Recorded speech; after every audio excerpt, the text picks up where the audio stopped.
El mensajero de Yahvé. Profecía de la palabra de Jehová contra Israel, por medio de Malaquías. Malaquías 1:1. Esta será la última oportunidad que tendrá Israel de corregir y volverse a la voluntad de Dios, por medio de un profeta, hasta que a los siglos venga Juan anunciando al Señor del nuevo pacto. Entendemos a Malaquías como el nombre propio de un profeta enviado por Dios en tiempos inmediatamente posteriores al retorno post-exílico y restauración de Jerusalén. Lo cierto es que bien este nombre, Malaquías, se puede traducir del hebreo como enviado de Yahvé, aunque en el texto hebreo más bien dijera Malaquí, que se traduciría como mi mensajero, no como nombre propio, sino por su mera función de enviado a dar mensaje de Dios al pueblo. Sea como fuere, es más práctico llamarle Malaquías, para familiarizarnos con él y con las circunstancias que le rodean.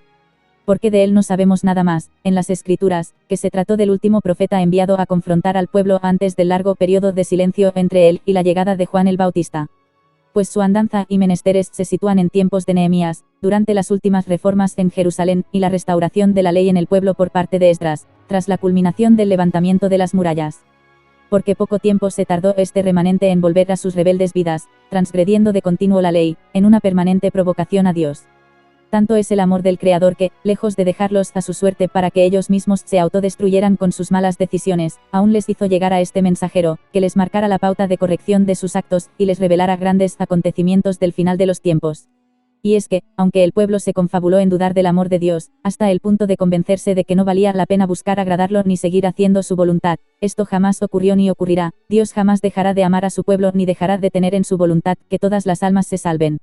Siglos después sería Dios mismo hecho carne, el Hijo de Dios, el Señor Jesucristo, revelándose al hombre, no solamente con enseñanzas, exhortaciones, confrontaciones y advertencias, sino también dando cumplimiento a las señales que solo el Mesías era capaz de hacer, las cuales fueron descritas por los profetas.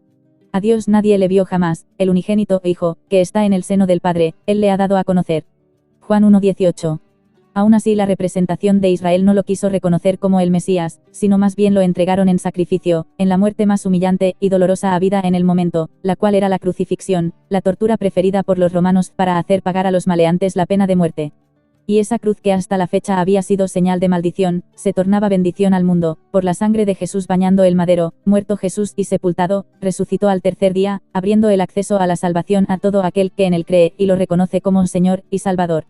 A 10 días de su ascensión a la diestra del Padre se cumplió la promesa del Espíritu Santo, quien, viniendo a morar en cada uno de los discípulos de Cristo, en el aposento alto, dio nacimiento a la Iglesia, la cual permanece hasta la fecha, y hasta el día en que el Señor la lleve consigo. La Iglesia de Cristo no es exclusivamente judía, sino que, habiendo gran parte de los judíos rechazado al Mesías, esta transitó de los judíos a los gentiles mediante la expansión del Evangelio, y por el ministerio apostólico dado directamente a Pablo por el Señor resucitado. Y él, juntamente con los demás apóstoles de Jesucristo, fueron los delegados a asentar las bases en Cristo, el perfecto fundamento inamovible, por el que se edificará la Iglesia.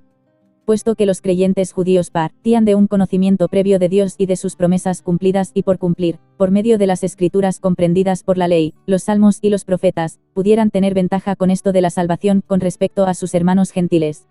Pero la salvación no dependerá que cuánta ley se sepa uno, y del conocimiento sociocultural del primer receptor de la promesa, sino a partir de Cristo, como Dios ha determinado revelarse en los últimos tiempos. Dios, habiendo hablado muchas veces y de muchas maneras en otro tiempo a los padres por los profetas, en estos postreros días nos ha hablado por el Hijo, a quien constituyó heredero de todo, y por quien asimismo hizo el universo. Hebreos 1:1 y 2. Y ahora es la Iglesia la portadora de la luz de Cristo, por la que Dios se revela al hombre y le ofrece la oportunidad de ser salvo por el Evangelio de la reconciliación en el Hijo, el Señor Jesucristo. Pues he aquí que nos da el Señor la función y el motivo por el que su Iglesia está en el mundo, y no gozando aún en toda su gloria. Y les dijo, id por todo el mundo, y predicad el Evangelio a toda criatura.